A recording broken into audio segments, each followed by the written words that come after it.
And welcome back. We are in Kent, Washington for the Junior Roller Derby Association's very first World Cup. I'm Bob Noxious, sitting alongside the one, the only G.I. Jones. Thank gosh there's only one. And we are 13 seconds away from the end of this halftime. Team Canada against Team USA East. A 133 for Team USA East, 57 for Canada.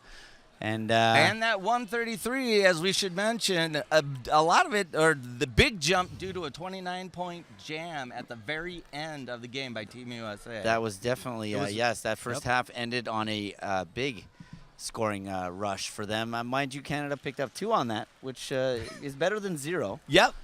They need more of those, maybe a 9 after that, too, for the rest of the scores on each jam. That would be wonderful. But really going back and looking at it, we can say that we have seen a pretty evenly matched game outside of about 5 or 6 jams that have really busted it evenly open for matched, Team USA. definitely not evenly matched on the penalty side, with Team USA earning 2 expulsions for heavy hits on the first half of the game. And the rest of the penalties, though, have been pretty balanced. I don't think we've seen much. A lot of power jams out there, which just shows how physical and action-packed this game is because... Well, and it's been too physical, quite honestly. Yes. Hopefully, I mean, that's good. It suggests that there's passion, but at some point you have to remember it's a game. And whether you win or lose, you're probably going to get paid the same. Yeah. Yeah. Right? You know what? I'm doubling yours. I always say that. I said, you know what, guys? This time if we lose, you all get double pay. Yeah. And it's true. It's not about the But there's the always money. the one guy that can't do math. That's usually me, because I'm always waiting for my paycheck at the end of the game. They get all excited. They play really well. All right, we're going to get started here. Okay. And we've got Doyle out there for Team Canada up against Bertolini. First time we have called that name, and Bertolini going to get through with the lead jam. Doyle on the track for Team Canada. She's down from Edmonton, Alberta, amongst several others from Alberta. Alberta has a strong contingent on this Canadian team. And there you see it. Team USA going to make the full pass. That's going to be a 4-0 run. The very first jam, the second half for Team USA East versus Team Canada. The Canadians obviously in red and white. USA in the red, white, and blue. It all makes perfect sense. Stepping up to the line this time around, we have number 24. That is Sage Kern for Team USA. And for Team Canada, that's going to be Molly Hatchett. Molly Hatchett, who's had a lot of reps. And Kern going to get out first. She's your lead jammer. And Molly on the track is going to try to push her way through. She just recently turned 16, so she celebrated her birthday down here at this tournament, and she is managing to get out of the pack on her initial pass. And Kern not able to get through to score yet. The Canada's defense, when it is held up, it has been very stout. And they shut it down to just 2 points. So what I want you to do is, like, when she gets through, I want you to talk about what she did to come out of the pack, not jump in to play by play on the other skater. And stepping up to the line this time around, we have number 17 for Team USA, and that is Terrence Spence. And number 121 for Canada, that is Marty McDye.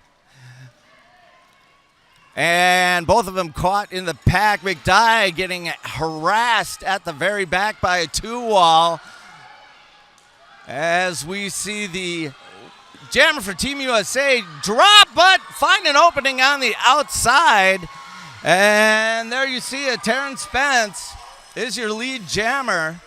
Marty McDye not far behind. Spence going to try to get through.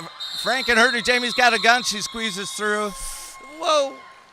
And Marty McDye flying slightly out of control as the jam is called. Snuck through everybody. Trying to get that last. He did, and he almost ran. ran into the Team USA players coming off the bench.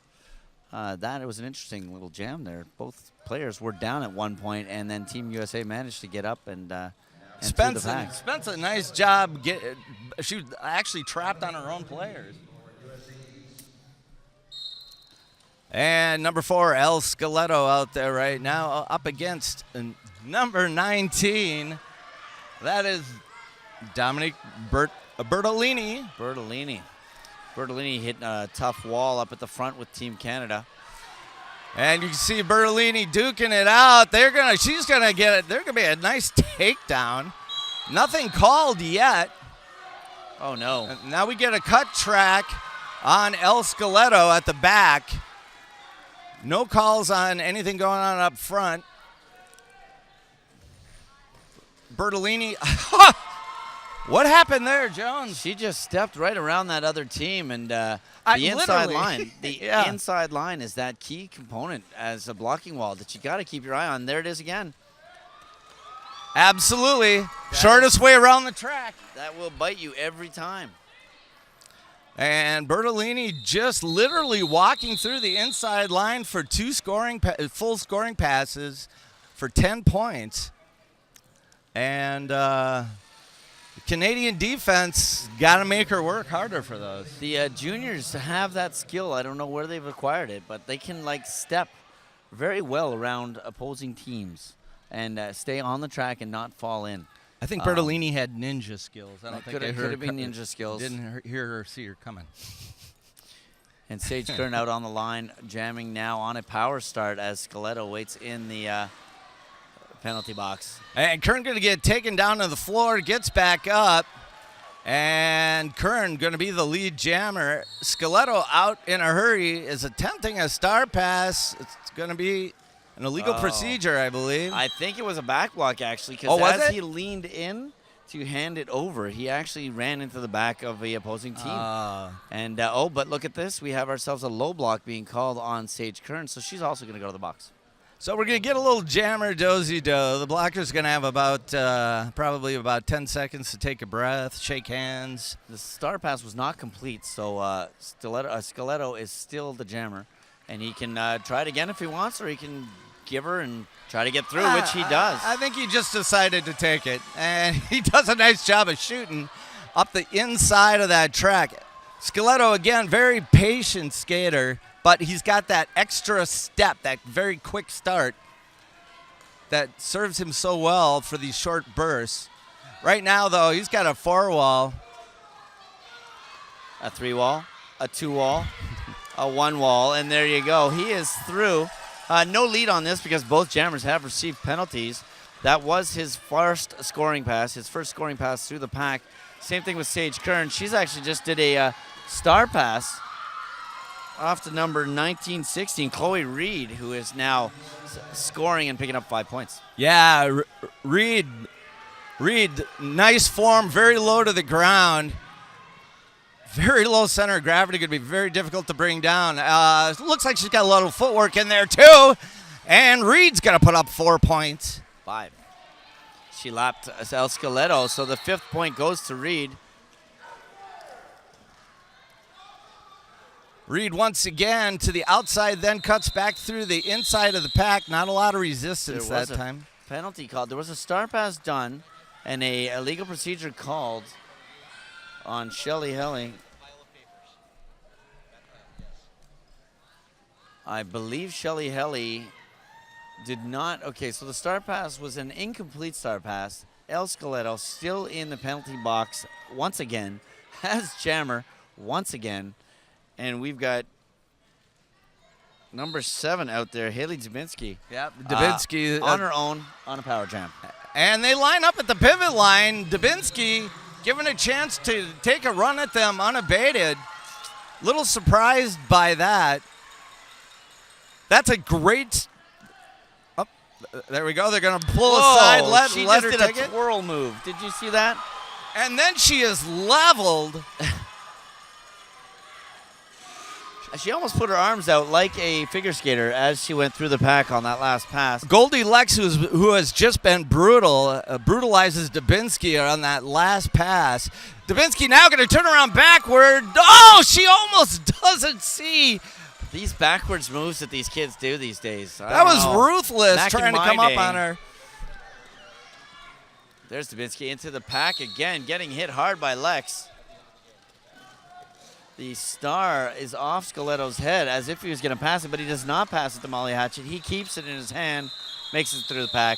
Dubinsky calling off the jam. Talk about that strategy a little bit. that whole psych out there of the taking off the helmet cover. I'm still trying to grasp that concept. I think it's the, hey, look, I'm going to hand it off so everybody pays attention to. It's misdirection. It's all about the magic. And so the misdirection says, okay, let's look at the pivot. Where's the pivot? Because he's going to pass it to her. Our eyes are now off the jammer. Jammer sneaks through.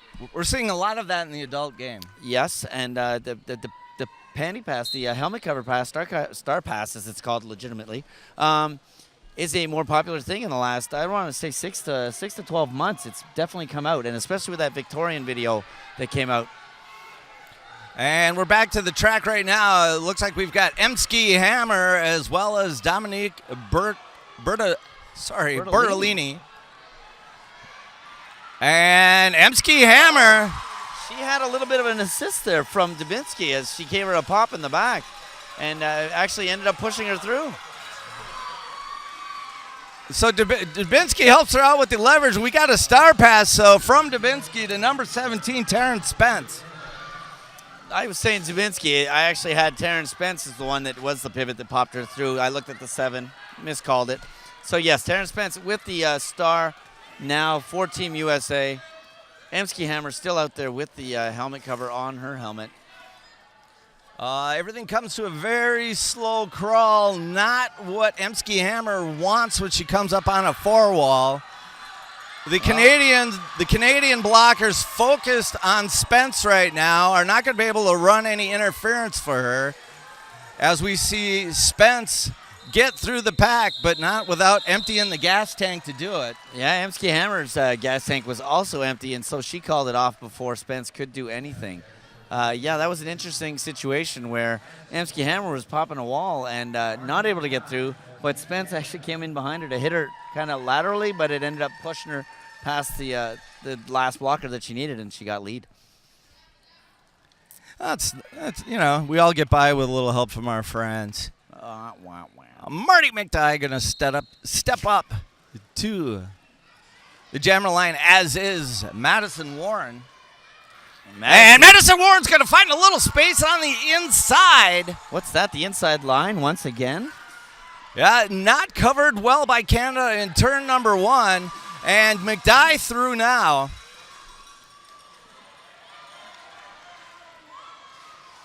Warren with a hop, skip, and a jump, and then a hello. Both jammers having difficulty, but McDye with his fancy footwork getting through the pack and picking up 4 points, as the jam is called. Footwork definitely key on McDye's play, as we've talked about before.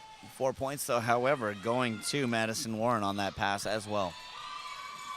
Right now, we're looking at a score of 191 to 70. You are watching Team USA East against Team Canada. We have 18:42 left in the second half. Dubinsky steps to the line, as does number 506, Molly Hatchett. And Hatchett, follow the Peacemakers right there, no question. Dubinsky with a nice hop to the outside, comes back inside, nothing there, G.I. She had that leg up. It looked like she was actually going to go down, but her center of gravity, she just brought it back around front, put her foot down, and got back on the track. But in the meantime, Molly Hatchett has popped through the pack and has picked up lead for Team Canada. Molly Hatchett, very meticulous jammer. Has a very, very set pace, very patient. Not a speed demon, but incredibly effective. Wow. Speaking of effective, Team Canada's blocking team. Dubinsky taking a hard hit, now just missing. Frankenherder just missing on what would have been a potentially a block that would have gotten her ejected if she had landed it. Molly Hatchett heading to the penalty box on a cutting track penalty. Oh, Dubinsky. Getting bopped out by Doyle. Doyle has been brutal. Such a tremendous, tremendous blocker. Very smart, very agile, very powerful. And you see a Dubinsky right now that we haven't seen all weekend. She has felt this jam. I will say that much. Ridiculous, who's heading back onto the track, hit her hard. Doyle has hit her hard, and she has bounced all over the track. She's removed her star. Dubinsky can't wait to give it to the pivot. She has handed off. And I think Dubinsky just does that for the sake of not taking another beating again. Oh! And we're going to see once again the number that we've been calling all weekend, Doyle, number 75. Unfortunately, she went down with that, so that allowed Schaefer to put on the star and make her way through the pack with a no pass, no penalty. But Molly Hatchett doing a nice job putting up a 9-5 run over Team USA. 16:21 to go, and they have brought it within 79 for Team Canada to 196 Team USA East. And 9 points for Molly Hatchett is a good thing. That'll help her confidence. She hadn't gotten anything, I think, earlier in the game, so that will help her After out. a pretty effective weekend, really. And up to the lines right now, we have Shelly Helly taking the jammer panty. Shelly Helly, another one of their powerful blockers for Canada. And another first-timer out there, 51-50, is going to be Jenna Vieira. She's heading to the penalty box for a forearm.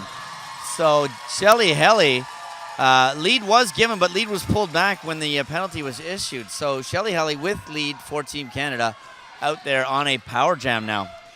And Shelly Helly with a nice job, finding some room on the inside. But she is caught. They're going to call it a low block. They got a low block, but the unfortunate thing about it was Shelly Helly was so adamant about calling that penalty. She didn't get up right away, and it allowed two of the Team USA blockers to reset and get in front of her and slow her down, wasting about 2 or 3 seconds of her power jam. Great point. As Shelly Helly, of course, our lead jammer, she's already racked up 2 grand slams. I'm equally as guilty sometimes of trying to be the ref while I'm out on the track. You know what? Let the refs do their job. You score the points, get things done. Oh, as she wants to call it off with she lead, cuts the she track. Gets a penalty, cutting the track. Lead is now gone. And I think that was just a mental lapse as she had crossed the inside line. That inside line will get you a cutting the track on your apex. Jenna Vieira now back out on the track, putting points back up. She's already matched what Shelly Helly has put up there as the jam clock starts to wind down to 13 seconds. Very sparse track out there. Not many players. The penalty box is full. 3 players actually. Vieira not going to be moved easily as she literally powers her way through for 3 5-point passes. 15 points. That's a 15-10 run, Team USA. And a jamming lineup we wouldn't have anticipated for those teams. You know what? It's good. I mean, you're at the World Cup. Why not let everybody have a turn? You know, like I said earlier, we get paid if we win or lose. You know, let these kids gain some experience from these games. I mean, no, I agree with you completely. But I think there was also a bit of strategy working in there that just happened to kind of offset each other, and that was Team USA probably giving some jam time to people who don't jam, with Canada thinking we're going to put a different jammer out there because we all know that you change up the speed and the tempo a little bit. Sometimes you can bust open some nice success. You know, that's it. Predictability will ruin your game, and that's why we scout. We watch video of the opposing teams and stuff like that, and we learn that Jammer X is the one to watch out for. And then all of a sudden, your other team never fields Jammer X, but Jammer Y is out there, and you're like, oh, wait, we planned for Jammer X. You and I were both out at the Men's World Cup, and we saw a lot of that. Wow. I mean, on both Team Canada and both Team USA, they were both stacked with jammers that didn't jam. No. They played roles, played them incredibly well. And, of course, jammers have a tendency to be the more adept with their footwork, which comes in awfully handy. You know what? When you're blocking. A good blocker is a good jammer. Yeah. Is people that think they want to do one and not the other, I say don't. Do both because, you know, as a blocker, you learn what your exploits are for a jammer, and as a jammer, you learn where the blocking weaknesses are because you know them as a blocker. And number 19 is going to step up for Team USA. Shelly Helly back out on the track for Team Canada. Shelly Helly being held up while the scoring pass is already being run for number 19. Dominique Bertolini out there again, but it looks like Shelly Helly got knocked down, but then she stood up as the opposing team's blockers obviously moved back, and she got a cutting the track penalty. So she's going to sit for another 30 seconds or less as Bertolini is out there alone.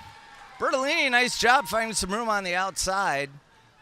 Kind of catches them off guard. Right now, Team USA poised to run interference, which they do. Oh, nice job again. Boom. Oh, hello, Bones and Beauty, but yep. See, now there's that. I think they're calling that a clockwise block. That's one of those ones that you'll find. You'll see clockwise blocks called, but sometimes it's you got to watch the feet. A lot of sometimes you see the accident happen where a clockwise is called, but the skater's feet are actually going. It's an excellent point because we have a tendency to see the contact at the shoulder level. But it's the feet that count that'll get you that clockwise block. ATG calling an official timeout. He's going to chat with his people. That's probably that might be what they're talking about. It was really unclear as to whether or not they had called it. It was being signaled, but kind of. I don't see her in the box. That was Bones, if I'm not mistaken. Yes, it was. Bones and Beauty, but she's not sitting in the penalty box, and of course we have a table in front of us, so I couldn't even see her feet. Well, we saw that the hit was definitely solid, and it was was definitely a the solid shoulder hit. was going the other way. But what were her feet doing? The outside ref was signaling it, but inside they weren't. They were kind of throwing it off. I'm looking at the wrong side of the penalty box because Shelly Helly's standing actually on the blue side of the penalty box, and Bones is sitting down over there to the right. So she is. So it has been assessed. Wait. It may have been assessed as an expulsion. And this isn't a challenge. This is an official timeout. This looks like another. Oh, wait. Okay.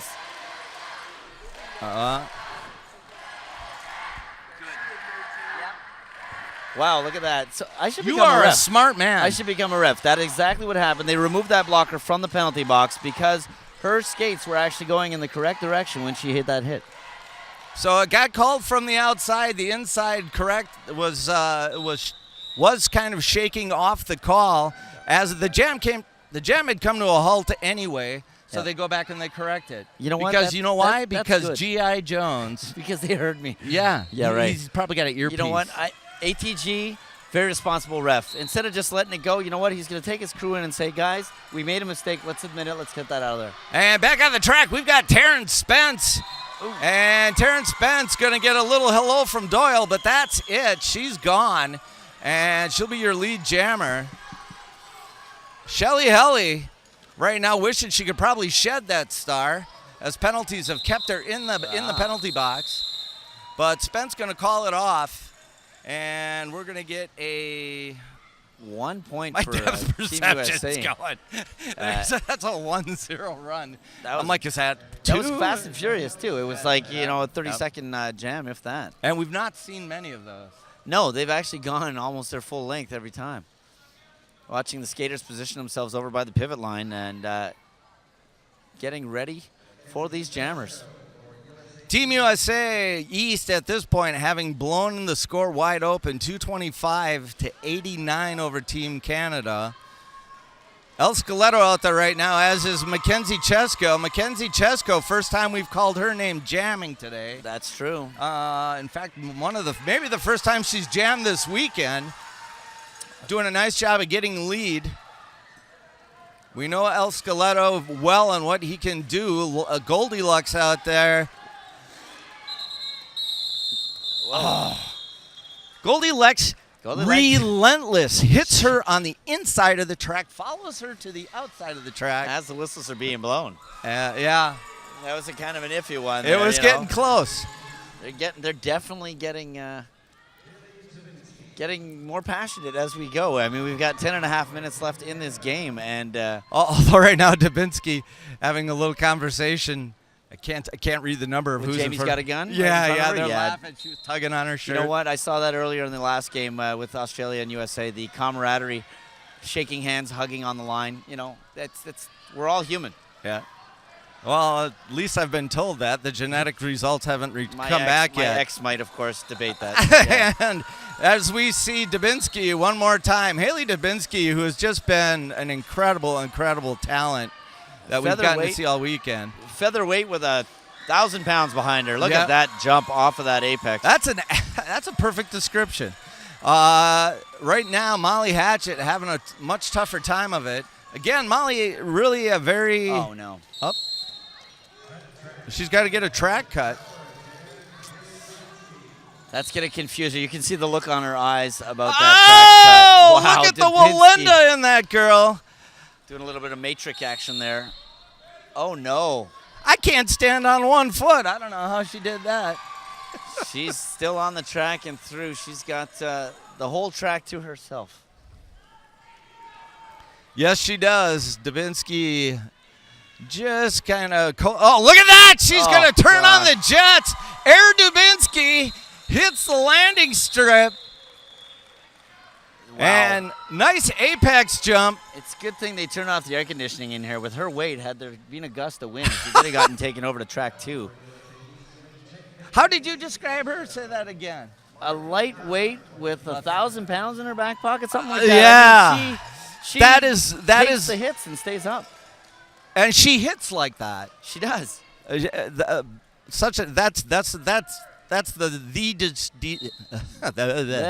English. The descriptor of the weekend as we see Mackenzie Chesko back out there as well as Marty McDye. Team USA adding people to the jamming rotation that have not been jamming up to this point. Chesko only on her second jam. Marty McDye doing such a hard push that he's actually falling down because he's putting so much into it that when the other skater just backs up a little bit, he actually was falling down. Yeah, but he's finally through. It gets to be a little bit of tug of war when somebody lets go of the rope. My Facebook tells me Matthew Sutton from Team England, I think it is, something like that. That Sutton guy, I don't know. You might have heard of him. Yeah, I think so. He says your face is on my television. Yeesh, poor guy. Your face or my face? Oh, that's hot. I don't know. Maybe you have a message. I don't know. Do you do the Facebooking? I don't know. Do you know about the internet? The interwebs that Al Gore invented? I've heard of them. Yes. I've heard of them. Shout out to everybody around the world watching this game. It's just a fad. Apparently, just a fad, that internet thing. Yeah, as we see El Skeletto take off for Team Scandinavia. Canada. Welcome to Team Scandinavia. I'm Bob Noxious, who apparently has developed a speech impediment working with G.I. Jones here That's today. What happens. Skeletto's out there against Chloe Reed. Chloe Reed, not fielded as a jammer, I don't believe, but has had the star passed to her as pivot. Very, very effective. I actually look forward, hopefully, to seeing more of her jamming. Oh, look at that. And there she's taken out. She's got her feet taken out from underneath her. That's a low block call. Frankenherder heading to the penalty box for that low block.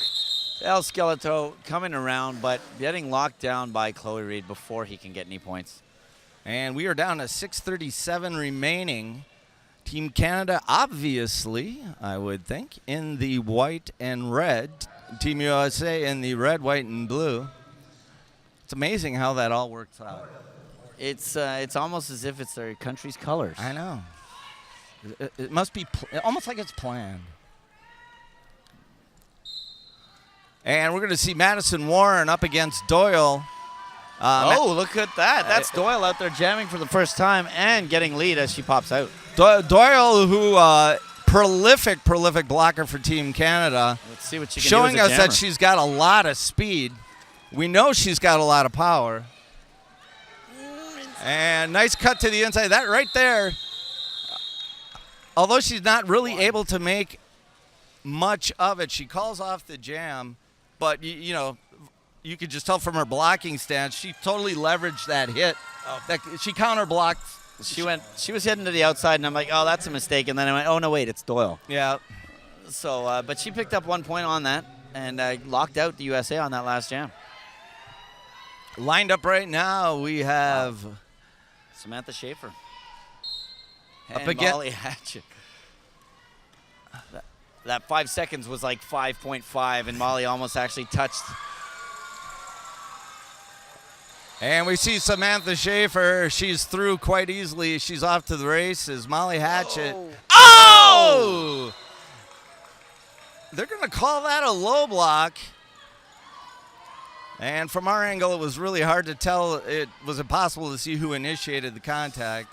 Well, that's one of those ones on the apex. If you're already established, like even your arm is out, and that jammer hits your arm, the jammer will get the penalty. But people forget to put their arm out. It's just a simple thing. And you now have locked down that apex jump. That's an excellent point. You don't see it done all that frequently. That's it's almost like there's so much to remember. Oh gosh, it's one of those things. I mean, where we are, Glenmore Reservoir Dogs, that's a big thing we talk about. Hey, if you own that apex jump by putting your arm out, you have established position. The jammer is in the air and they hit you. You've established position. Guess what? They get the penalty. So stick your arm out. That's what I'm saying. But don't put it out if you're in lane 2 or 3. It's all just crazy when you think about it. Skating forward while people are coming from behind. It's nuts. But an apex jump is kind of interesting because you leave inbounds and you are inbounds, quote unquote, as you're flying through the air until you land and you step out of bounds or you land inbounds. So it's really an interesting concept when you put it down into rules and what you are doing in the sky. And El Skeletto is going to get through for one of the few lead jams that we're going to see for Team Canada in this half. Yeesh. It's been dominated by Team USA. Skeletto with some room on the outside decides to go inside.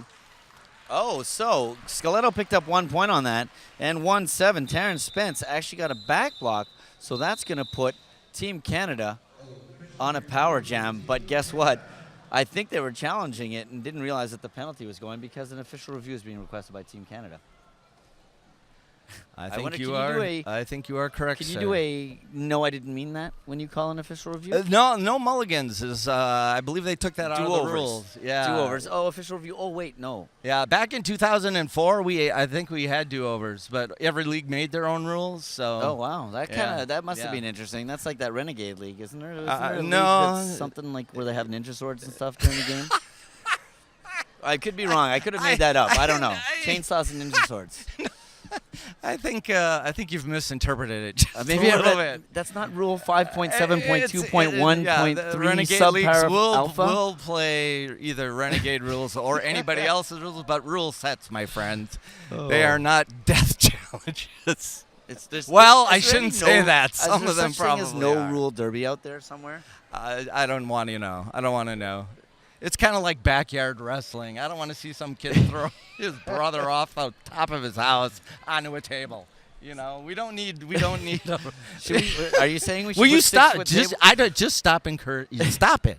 Put some 6-foot tables out on the track right by the jam line. Let them go. We've got the folding chairs. Jones, we're almost there. Don't stop it. Okay. So out on the track, we've got ATG talking with his ref crew. Looks like they're going to evaluate that back block penalty. I saw some hand posturing there in the middle, discussing obviously nice. Hand posturing. Hand posturing. I'm gonna steal that. Hand posturing. Yeah, I don't know what that even means. I don't either. But you go with good. It. Yeah, it sounds good. You impressed me. Hey, let's talk about Twitter and stuff. Hashtag JRDA. Fast Girl Skates. We could do that. It's on the other side of this piece of paper I have in front of you. Fast Girl Skates. Get schooled. Check out Fast Girl University on Facebook. Also, hey, you know what? We're talking on these microphones on the interwebs, and the interwebs have hashtags. So use some hashtags and talk to us. JRDA World Cup and hashtag JRDA Champs, hashtag JRDA Selfies. You know what? I don't know if there's any cat and dog selfies happening for this JRDA World Cup. There always is. Go for it. There always is. Yeah, you can follow. In fact, if you have to step away but you've got your phone with you, we do have a Twitter feed that is running for every jam. Yes. You can find that at hashtag JRDA or at JRDA_rocks. That's right. I thought you were tweeting that last night, the live tweet on that last My tweeting skills are remedial at best. The single finger peck as you type? Okay, the official review has been done. Have I ever been able to describe anything in 140 characters? Wow. No. Probably not. No, That's right. No. And so the review's over. Right now, anybody sitting in front of their computer or television at home is going, God, he's so right about that. So official review is done. I don't see any change to positions in the penalty box. ATG didn't come over and give us a heads up on what went down. So we don't know what was called, but we're assuming it's a happened. no call. Yeah. As we see El Skeletto out there right now working his way around number 19. Number 19, Dominic Bertolini. Bertolini, who we saw Bertolini? jamming a number of times earlier. Yeah, she's not jamming. She's out there blocking right now. And Terrence Spence Skeletto on his own. Terrence Spence actually standing, waiting to come, and there she comes out of the penalty box. Skeletto through the pack for a full 4 points. That's right, Spence would have been out by the time he got around. Exactly. Bertolini losing her glasses, picking them up and blocking her own jammer, but that didn't stop Spence for a second. As Spence falls over, Jamie's got a gun and picks up a point.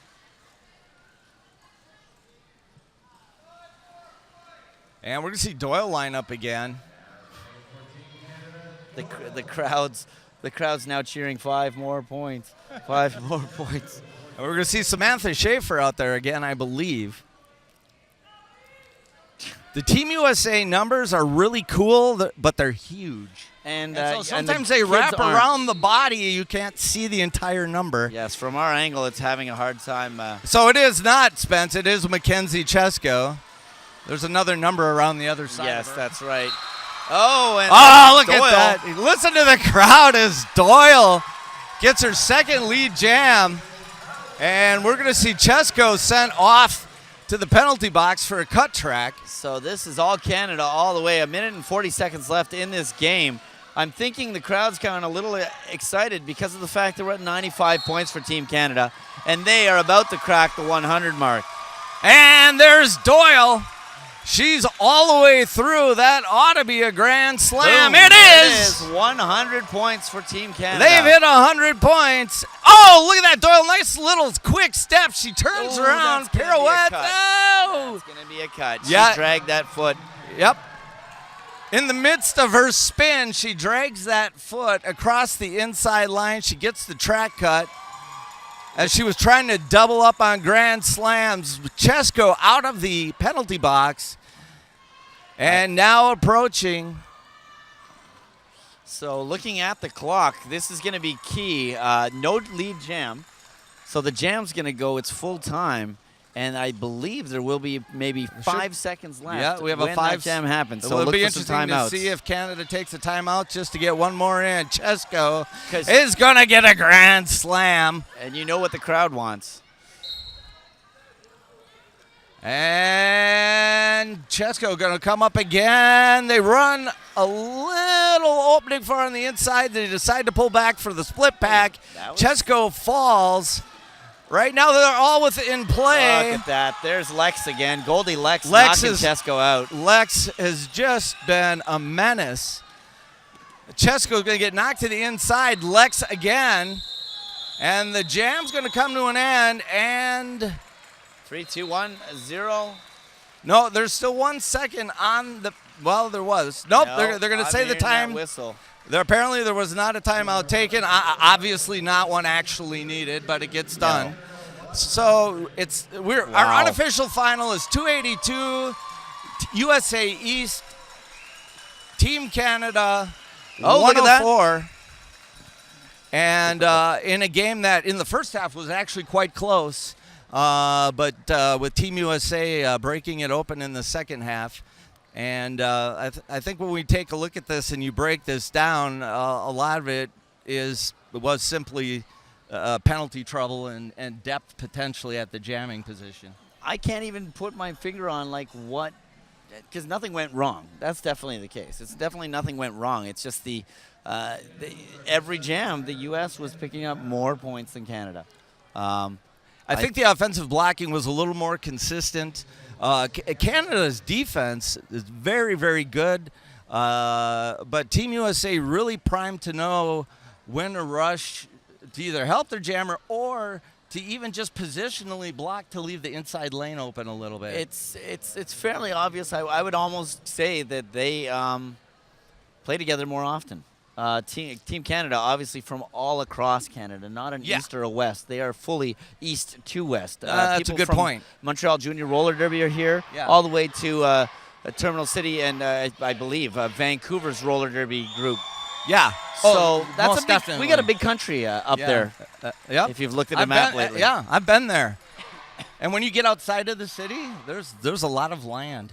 There is. It's a wide open spaces. There we go. The official final being called 282 USA East, 104 Team Canada. Team USA making its way around the track, high-fiving the fans. That's right. I tell you, J.I. Jones, has been an absolute pleasure. Hope we get to do this again sometime Definitely. soon. I'm here all day, so we'll see what happens, right? Tip your wait. He's here all day. Tip your waitresses and bartenders well. This is right. Bob Noxious signing off for G.I. Jones. Come back in about another 50 minutes so you can see the next game. And what do we got, Jones? So that should be Australia against Canada. Unfortunately, I'll be photographing Team Australia, so I can't be on call for that. But it's going to awesome. be a barn burner. They were close yesterday. They will probably be even closer this afternoon because they're going to give it all they've got. Enjoy the rest of the JRDA World Cup.